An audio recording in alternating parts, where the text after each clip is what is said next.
Dari langkah 1 sampai langkah ke-9, semuanya berjalan sesuai standar. Opening Ruy Lopez, variasi Borisenko.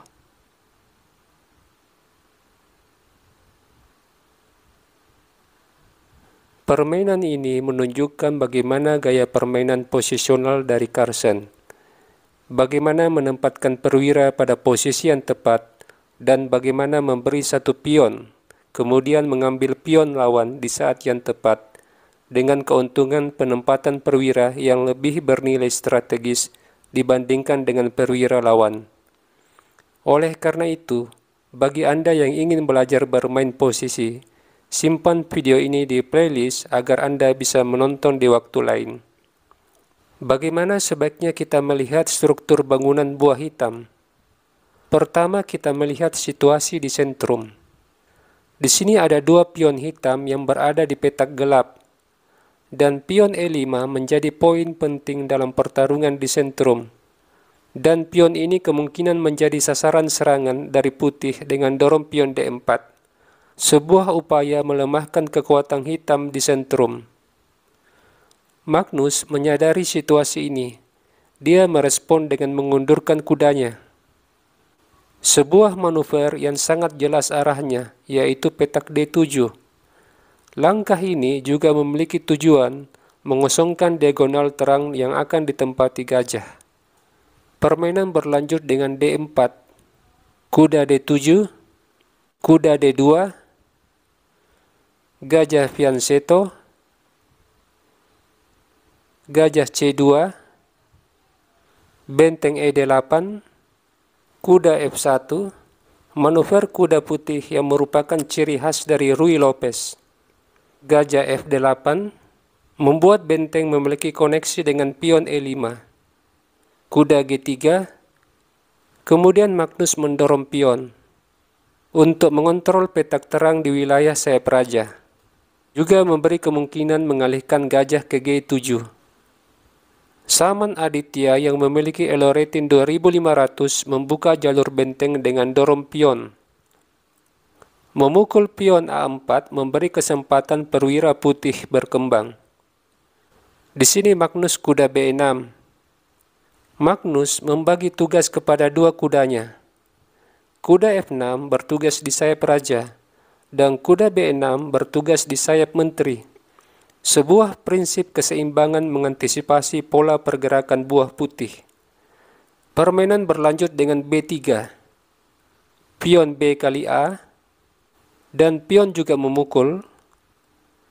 Lalu Magnus dengan cerdik mengunci pion putih dengan A5, mencegah ekspansi pion A4.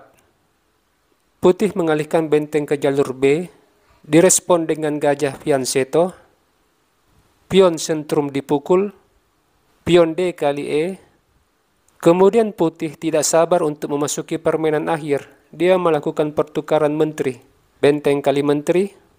Pertukaran menteri ini membuat hitam menguasai jalur D. Tetapi pemain India ini melihat sebuah posisi di mana dia akan menang satu pion setelah benteng mengancam pion. Tetapi ini hanyalah ilusi yang diciptakan oleh pemain putih. Tanpa menyadari, dengan mengambil pion membuat perwira hitam berkembang. Hitam terlebih dahulu membawa kudanya ke D7.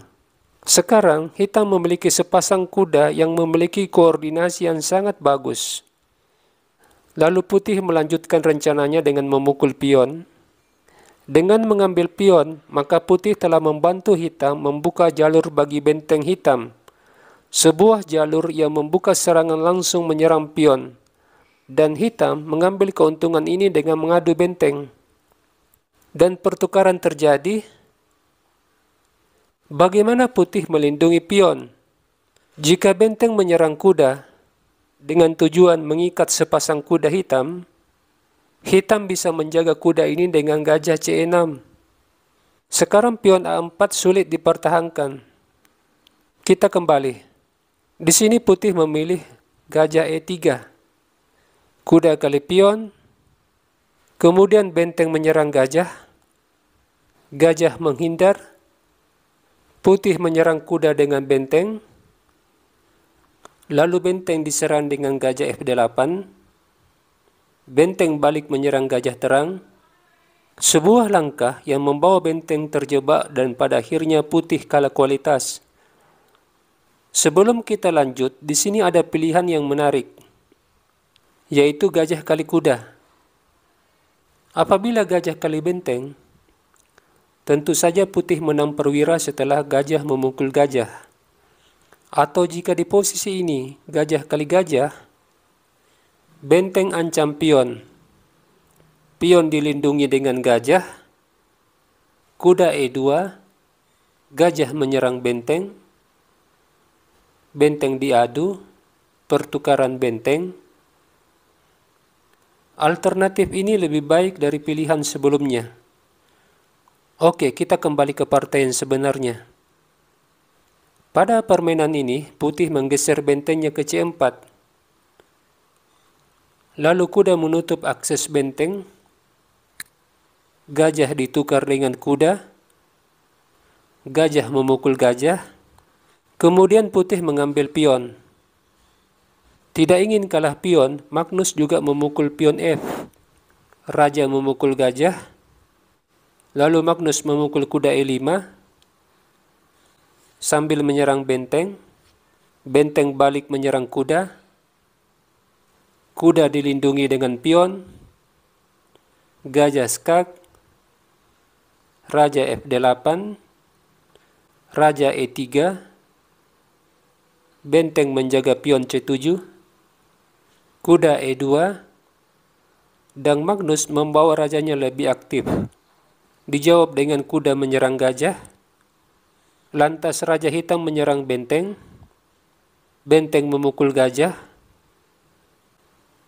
kuda memukul benteng, lalu kuda menyerang raja dan benteng. Kemudian raja mengambil posisi yang tepat. Oposisi terhadap raja putih dan raja berada di petak gelap yang tidak sewarna dengan gajah. Di sini langkah yang terbaik tentu saja kuda kali benteng. Tetapi putih tidak melakukannya. Putih gajah D5. Langkah yang semakin mempercepat kekalahan putih.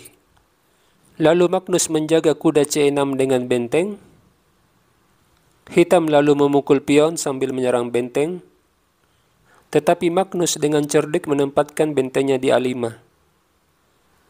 Jika gajah kali kuda, benteng menyerang gajah dan kuda. Salah satu perwira putih akan jatuh. Di sini putih kuda E6. Lantas kuda menyerang gajah. Gajah C4. Benteng menyerang gajah. Gajah balik menyerang benteng. Pion dipukul dengan benteng, skak. Raja D3. Lalu kuda D5 mengakhiri perlawanan putih.